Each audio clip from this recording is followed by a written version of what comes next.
原來你同一個有創意嘅人講邏輯係冇用嘅。見到我媽好勁，佢將3樣完全唔關事嘅擺喺同一個櫃桶。我打開個櫃桶，我見到有 WD-40、公仔麵同埋襪，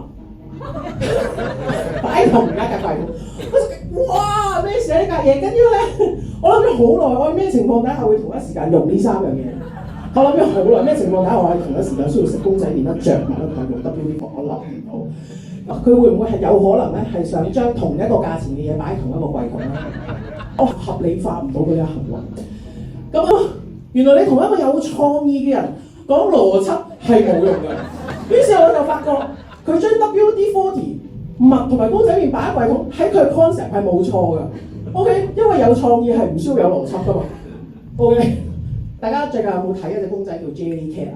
雖然我覺得即係如果所有死物都有眼耳口鼻，應該都幾恐怖。嗰啲應該係嗰啲鬼點嘅啫。個創意唔需要邏輯嘅，即係好似以前有一套戲叫做咩？